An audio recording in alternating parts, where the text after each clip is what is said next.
Hey everyone and welcome. Today we are getting right back to basics. We're going to talk about the absolute foundation of how we all communicate. I'm talking about the words that literally build our world, nouns. So let's jump right in and figure out what makes these words so incredibly important.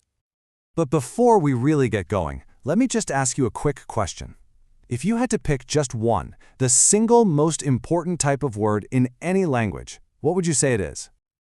If you were thinking noun, you are spot on. Nouns are the foundational building blocks of language. I mean, think about it. Everything we talk about, everything we can point to and name, every single idea we share, it all kicks off with a noun. So let's start with a basic blueprint, shall we? What exactly is a noun anyway? What makes a word a noun? When you really break it down, it's actually beautifully simple. A noun is just a naming word. That's its whole job, to slap a label on a person, a place, an animal, a thing, or even an idea. And you can see exactly what I mean here. For a person, it can be general, like teacher, or specific, like a name, Ali. For a place, it could be any old city, or one in particular, like Karachi. Same deal for animals and things. But then you get to the really cool stuff, those powerful, invisible nouns for ideas, like honesty and love. Okay, so now that we have our basic building blocks, it's time to start sorting them. See, nouns fall into a few big categories, and getting a handle on them is totally key to using language well. First up, we've got the classic matchup, proper versus common nouns. And here's the dead simple way to remember it. A proper noun is a specific name, like Ali or Pakistan, and it always gets a capital letter, always. A common noun is just the general version, like boy or city. It's the difference between saying, I'm going to a city versus I'm going to Karachi. See? One's general, the other specific. Our next big split is between the physical and, well, the not-so-physical. A concrete noun is anything you can experience with your five senses. You can see and taste an apple, you can touch and smell a flower, you can hear a bell. But an abstract noun? That's for the stuff you can't see or touch, like honesty, bravery, or happiness. They're just as real, of course, but they exist in our minds as ideas and feelings. Let's keep building here. Now we're getting into how we count and group our noun blocks, because they really do come in all different shapes and sizes. Now this one is pretty intuitive, right? Countable nouns are things you can literally count. 1 book, 2 books, easy. But uncountable nouns are for things we kind of see as a whole mass, like water or air. You wouldn't ask for 2 waters, would you? No, you'd ask for 2 glasses of water. The noun itself, water, doesn't change. So what about when you want to name a whole group of things, but talk about it as one single thing?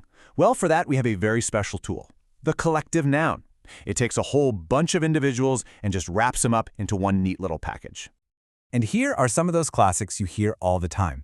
It's not just a bunch of players, it's a team. It's not just a bunch of birds, it's a flock. It's not just some students, it's a class. These words are so cool because they give an identity to the group itself. All right, time for a little quick-fire round. In grammar, nouns also have something we call gender. Don't worry, it's just a way of classifying them, and honestly, it's way simpler than it sounds. This table lays it all out perfectly. You've got masculine for males, like man or king. Feminine for females, like woman or queen. Then you have common gender, for words that could be either male or female, like child or teacher. And finally, you have neuter, which is basically for all the non-living things, like a book or a car. See? Simple as that. So, we've sorted our blocks, we've organized them, but what do we actually do with them? Let's look at how nouns actually work to build a real sentence. This is where the magic happens. So in any sentence, a noun can basically wear 3 main hats. First, it can be the subject. That's the one doing the action, like the dog who barked. It can also be the object, the one receiving the action, like the poor ball that got kicked. And finally, a noun can show possession, telling you who owns what, like in Ollie's bag. Subject, object, owner. Those are the big 3 jobs. We have covered a ton of ground. But by understanding all these different types and jobs, you've pretty much gained a new superpower for understanding and building language. So, to make sure you have the whole toolkit right there in one place, we put together a final master blueprint. Think of this as your ultimate takeaway, your guide to everything nouns. And here it is. Everything we've talked about, all lined up. From proper and common to concrete and abstract, all the way to countable and uncountable.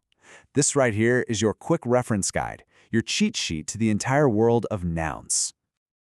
So, remember, language isn't just some dusty old set of rules. It's a construction kit. It's a box of Legos. And now you understand the most important, most fundamental pieces inside, which really only leaves one question. Now that you have the blocks, what are you going to build?